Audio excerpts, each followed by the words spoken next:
Hi, Micah, can you hear me? I can. All right, well, great. My name is Sharon Trask, and I have with me Commissioner Kevin Schutte. And we thought we might ask you a few questions and see if you're really interested in sitting on this board.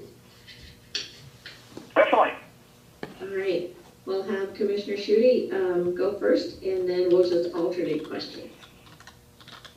All right, well, first off, thanks, Mike. I appreciate you applying and sitting for the interview today. Our first question is, what do you see as the function of this advisory board? Well, in the broadest possible sense, I would say that this board functions to preserve the history of Mason County and the related structures, as well as important events to some extent. That is kind of a canned response, and I know, because that sounds a lot like what the Commission's mission statement is. But at the same time, it does talk directly to what the goal of the Commission, I think, should be and has been. Now, for me personally, I feel like my view of the Commission is an opportunity to both join a commission that has a very important role, as well as help bring some of that historical knowledge that generally lies with some of the long-term Mason County residents to a newer generation. I am a younger individual with a love for history, and after sitting in the last committee meetings, it sounds like most of the committee members who are saying are a bit older. So my hope is that I can bring that different perspective, the different idea, and learn from the other commissioners so that we can really follow through on the general mission statement to preserve Mason County, its history, its buildings, and its ideals. All right, great, thank you. We also now have Commissioner Randy Netherland with us. And so, Commissioner, would you like to take question number 2? We are interviewing Micah. Sure, Micah. Hey, why do you want to sit on this advisory board? I kind of touched on that on my last answer, but in a more direct answer to that question, I want to sit on this board because I love history. I am deeply, deeply concerned about preserving the history, and for the most part, there's not a whole lot of opportunities beyond this. I sit on the Capital Furnishings Preservation Committee. In fact, I was just elected chair. So I do historic preservation for the state of Washington, specifically the Capital Furnishings, the furniture. I run that committee for the legislature. And in Mason County, other opportunities are basically this committee as well as the Historic Society, which, while both very interesting, I thought perhaps serving on another committee might be the best use of my skills and talents. All right, great, thank you. So, Micah, this board might meet in the evenings. Is that a problem? Any conflicts with that? I'm sorry, can you repeat that? I've got a bit of an echo on your line. Oh, no worries.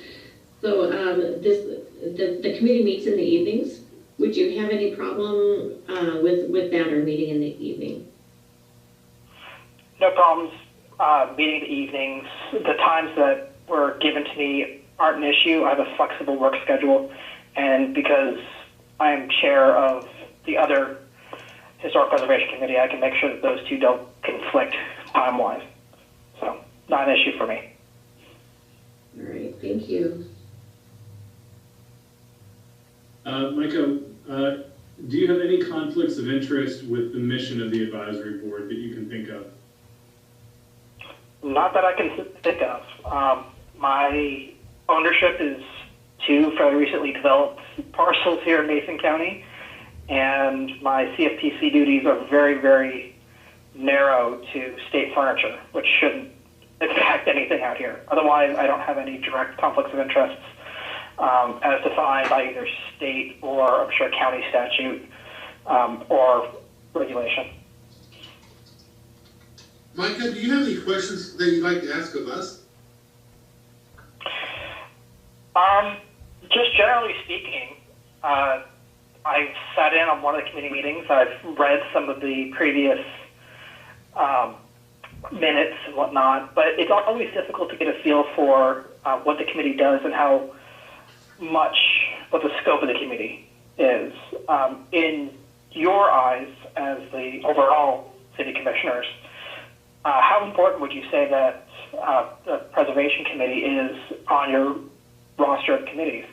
And in context, I'm talking not all committees are important. I'm speaking as they do a lot of work. They do quite a bit of this or that. That's the scope I'm looking for, that answer. Well, we also have joining us Michael McSims. Michael, do you want to step in on that one and kind of answer that question for us? Hello, everybody. Michael McSims here. Hello, Micah.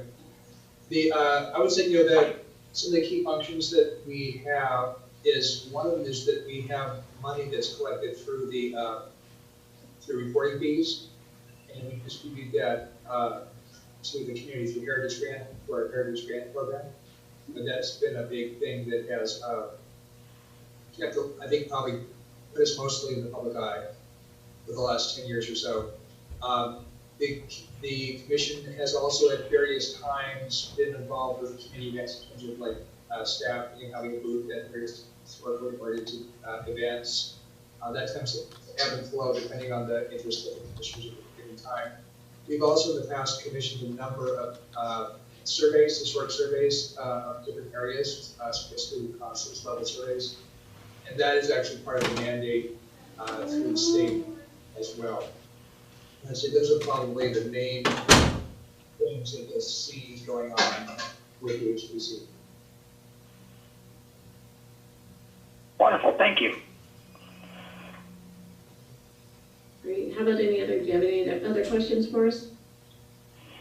No, I feel like I'm fairly well read up on the committee itself, and I'm very excited to get the opportunity to be considered. And hopefully you select me to sit on the committee and help with all those wonderful tasks that were just enumerated. Very well. Well, being on the Capitol Historical Committee is a privilege as well. I worked at the legislature, so did Commissioner Schutte. We lived there, or worked there. Felt like we lived there. But we worked there for a while, and having you guys come through to look at all the history and to see what needed to be improved was very important, and keeping the integrity of the building. So we appreciate you being on that committee. Thank you. My committee is actually the other one that does the furnishings in particular. So the buildings themselves is a separate committee. However, I very much understand where you're coming from, and all the historic furniture you see in there, my committee has maintained and kept going since, I think 1992 was the first piece we put out. So. Well, beautiful furnishings, that's for sure. Thank you. All right, we will conduct the interviews, and then we will reach out with you with our decision. Wonderful. Thank you so much. Hope to hear from you soon. Thank you, Micah. Thanks, Micah.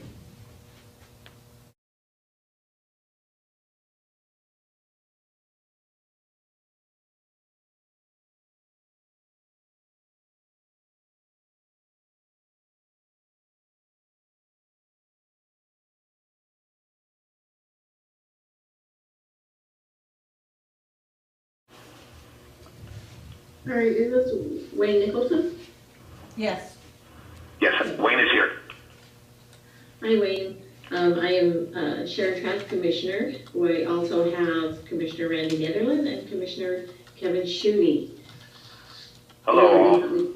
We want to thank you first for joining us, and then we'll start off by asking questions. We'll start with Commissioner Schutte.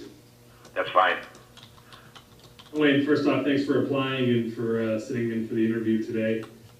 First question is, what do you see as the function of this advisory board? I'm having a little difficulty hearing with all the echo. What is the function of this what? I didn't get the last word.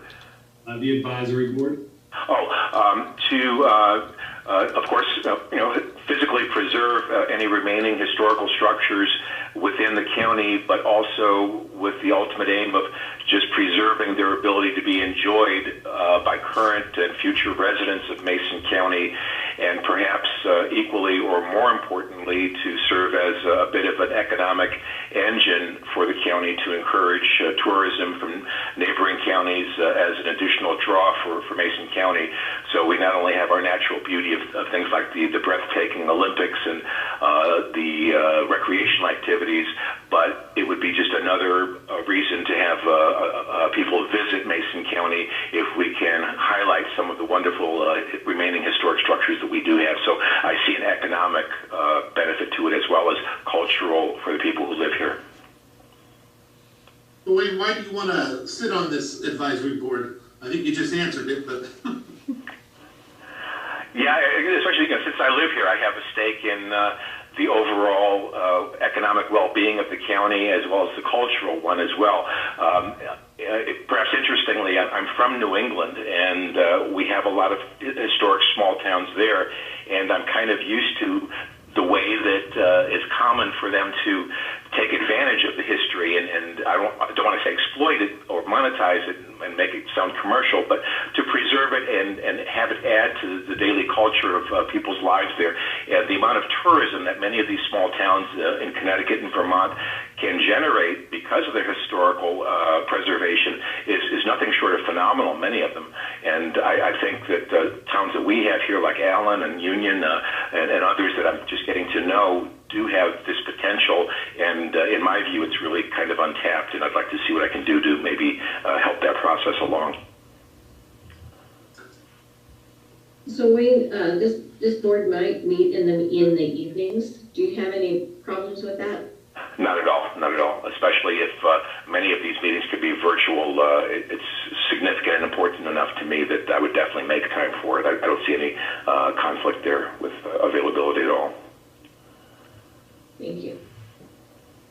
Wayne, do you have any conflicts of interest with the mission of the advisory board that you can think of?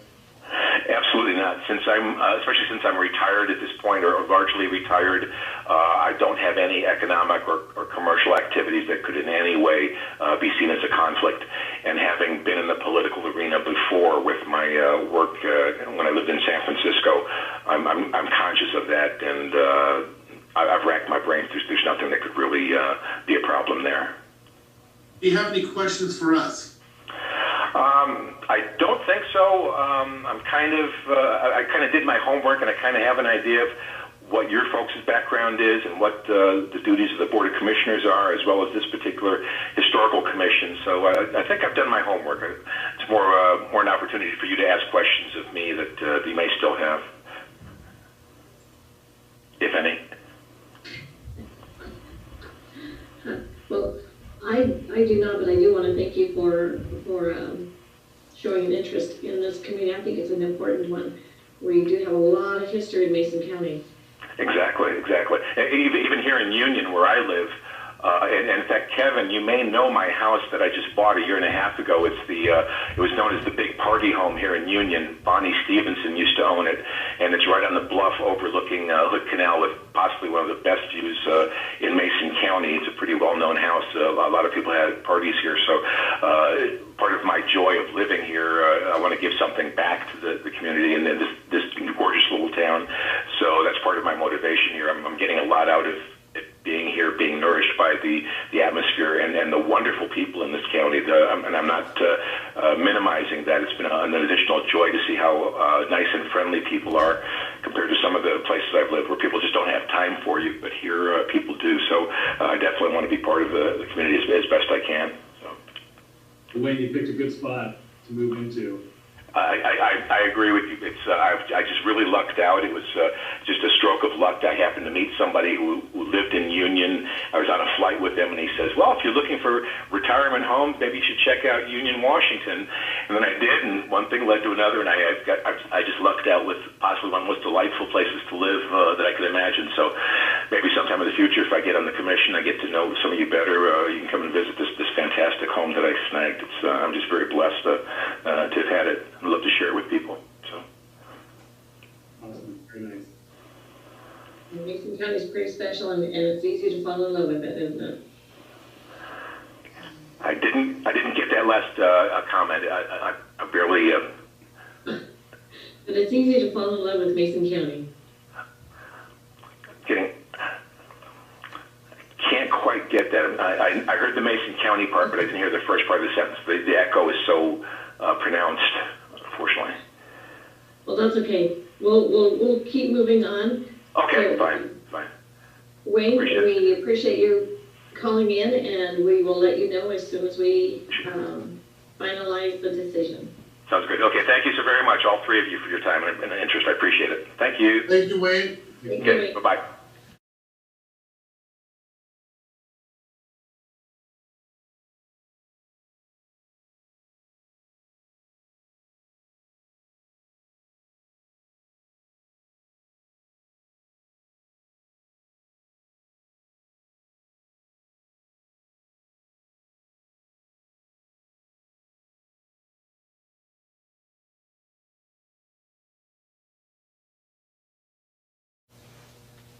Alrighty then. All right, well, shall we go ahead and discuss? Have any opinions on, opinions?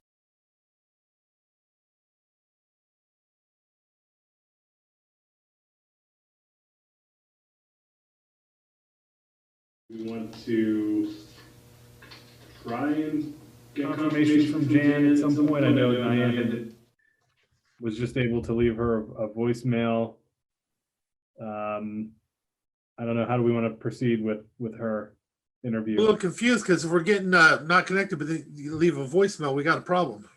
Yeah, So we're not dialing it right or something. or she could just be, it might be a number, because sometimes you don't recognize the number and so you automatically just send it away. Or she could be out of Area. yeah, out of the area. Do we want to try one more time to get, do we have an email for her or no? On Wednesday, and I've had no response from her. Okay. And so you have, I think it's 3 positions, which you agreed before, Ed Huber, because he's an existing. So you'll have 2 positions to fill, and if I'm wrong on that, Michael can let me know. But I think that's what you're doing, is picking 2 from, And these are at large, right? Correct. And yeah, and so we have 2 full-time, two 3-year terms, and then 1 balance, which is only 1 year. So after you make your selection, then you have to figure out which seat to put who in.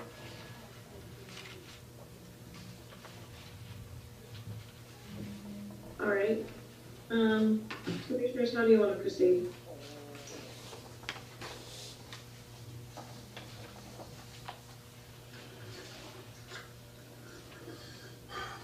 I have no problem, like I said, with Wayne at all.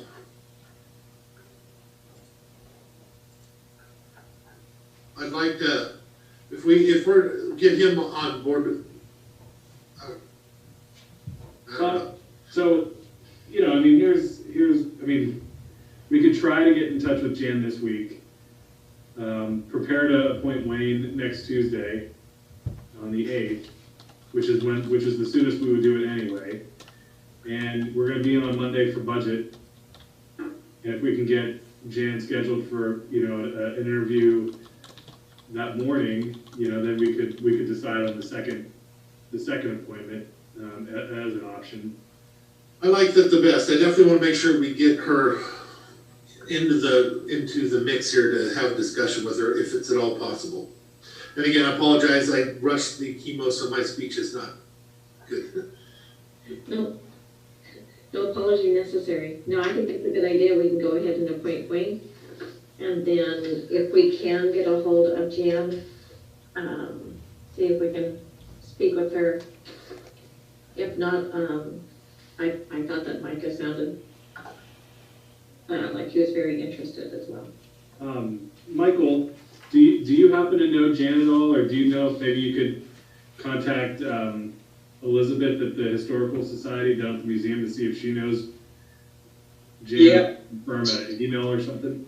Right, and I don't know Jen personally at all. I don't know that I've ever met her, but I recognize the name, and I know she's part of the Historical Society, and she was sort of recruited by one of our existing members who's also in the Historical Society board.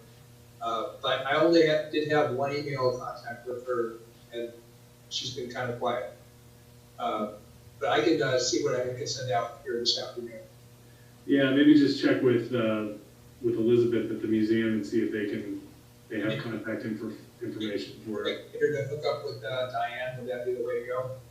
Probably. Is that good with you, Diane? Yes, and then we'll, Wayne Nicholson's appointment then will be one of the 3-year terms. Yeah. Okay. Yeah. Okay. Yes, Michael, if you get her, have her call me, and then I'll get her on Monday's schedule. Okay, I'll let you know either way if it works out. Okay, thank you. Great. Well, I think that finishes us for the day. Perfect. All right, guys, thank you. Cameron's on at 2:30.